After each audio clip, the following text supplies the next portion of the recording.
Je suis trop raide, je n'arriverai jamais à suivre. Combien de fois ai-je entendu cette phrase venant de personnes qui hésitent à se lancer dans une pratique de yoga? C'est une crainte très répandue. Beaucoup pensent que la souplesse est une condition nécessaire pour dérouler son tapis. Alors qu'en réalité, à mon sens, c'est tout le contraire. Aujourd'hui, nous allons déconstruire cette idée reçue et explorer pourquoi la souplesse n'est pas un prérequis pour pratiquer le yoga, mais plutôt un des nombreux bienfaits que la pratique peut offrir. Bonjour à toutes et à tous et bienvenue dans Pause, Posture et Plénitude, le podcast où l'on aborde et décortique l'alliance du yoga et de la sophrologie. Je suis Mila Rivaud, créatrice de la méthode Yoga Sophro, une méthode qui aide les professionnels à allier yoga et sophrologie en une seule séance.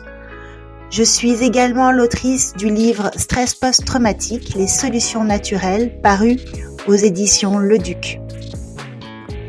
Si l'alliance du yoga et de la sophrologie te passionne comme moi, je t'invite à t'abonner à la chaîne pour ne rater aucun des épisodes. Aujourd'hui, nous allons parler d'une question qui revient souvent.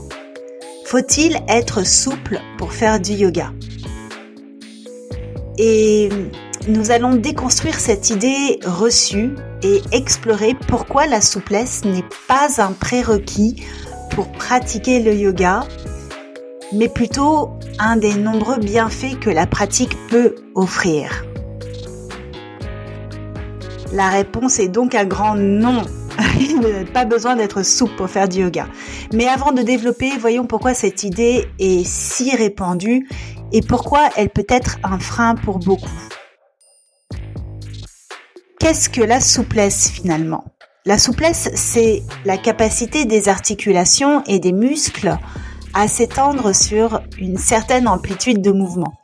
Et elle est en grande partie déterminée par notre morphologie, nos gènes et l'état de nos tissus conjonctifs. Certaines personnes naissent avec des articulations qui permettent une grande amplitude de mouvement, tandis que d'autres ont une mobilité plus restreinte, ce qui est tout à fait normal.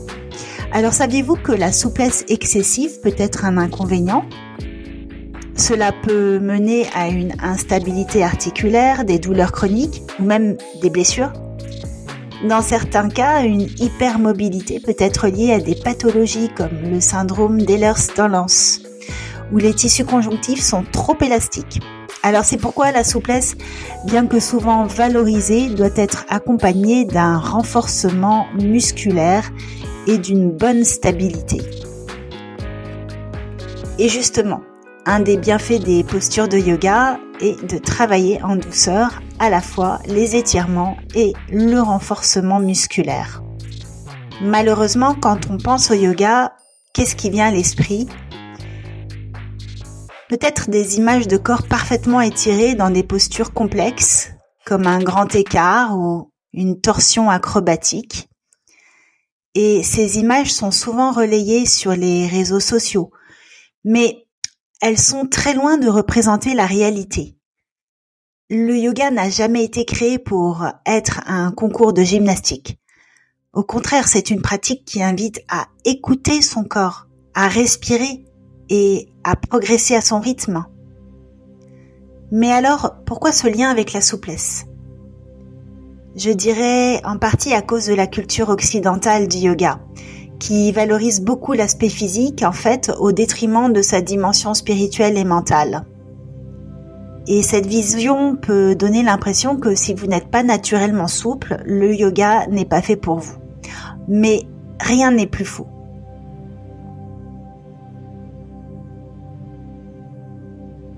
Le yoga n'exige pas que vous soyez souple. En revanche, il vous aide à développer plus d'amplitude de mouvement. Il va vous aider à renforcer votre équilibre et votre force. Peu importe que vous touchiez ou non vos orteils au début, le plus important est d'écouter votre corps et surtout de respecter ses limites. D'ailleurs, être raide peut même être un avantage. Pourquoi ? Parce que, en fait, vous êtes obligé d'être attentif à vos sensations et ainsi d'adapter les postures et d'éviter de forcer. Et cela permet d'apprendre une pratique consciente et bienveillante dès le début, surtout quand on ajoute la dimension sophrologie dans les séances. En yoga, il n'y a pas de compétition. Votre pratique est unique à l'image de votre corps et de vos besoins. Donc quand on allie dans les séances la sophrologie, nous offrons aux pratiquants une occasion unique d'apprendre à écouter de façon très subtile leur corps et à dialoguer avec lui, ce qui est un grand plus. Alors j'aimerais partager avec vous des petites histoires de pratiquants qui, comme vous peut-être, pensaient que le yoga n'était pas pour eux. Il y a d'abord Claire. Claire a commencé la pratique de yoga sophro à l'âge de 54 ans. Elle souffrait de douleurs articulaires et elle pensait que son manque de souplesse serait un obstacle. Aujourd'hui, elle pratique 3 fois par semaine et elle se sent beaucoup plus à l'aise dans son corps. J'ai aussi l'exemple de Yann. Yann est un ancien sportif et avec l'âge, il avait un peu perdu d'amplitude de mouvement. Le yoga sophro l'a aidé à retrouver une meilleure posture et à éliminer ses douleurs dorsales. Bon voilà, en fait, c'est juste, ces parcours montrent que le yoga n'est pas une affaire de souplesse, mais surtout une question d'évolution personnelle. Et si vous pensez manquer de souplesse, alors voici quelques conseils pour vous lancer sans crainte dans une pratique. D'abord, je conseillerais d'utiliser des accessoires. C'est ce que nous faisons beaucoup en yoga sophro. On utilise des briques, des sangles, des coussins et ce sont vraiment nos meilleurs alliés pour trouver plus de confort dans les postures et de permettre au corps de s'y adapter.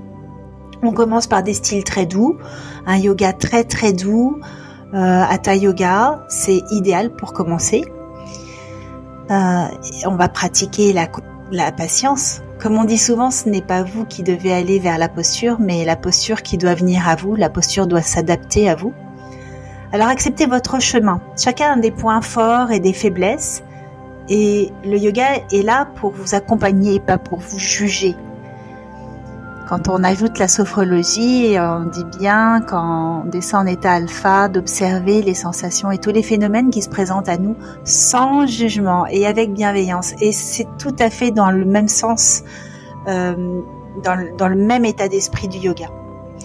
Alors, faut-il être souple pour faire du yoga ? Absolument pas. La vraie question est, êtes-vous prêt et prête à vous offrir un moment pour vous, à explorer votre corps et votre esprit ?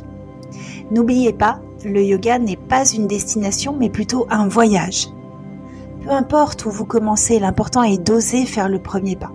Et si tu es sophrologue et que tu as envie d'explorer cette possibilité d'alliance avec le yoga, n'hésite pas à t'inscrire au prochain training que j'offre du 27 au 29 janvier prochain. On va étudier les différentes étapes pour allier les deux disciplines de façon simple et logique. L'inscription est gratuite et il te suffit juste de suivre le lien dans la description. Merci d'avoir été avec moi aujourd'hui et si cet épisode vous a plu, n'hésitez pas à le partager ou à laisser un avis. On se retrouve très bientôt pour un nouvel épisode de Pause, Posture et Plénitude. Namasté!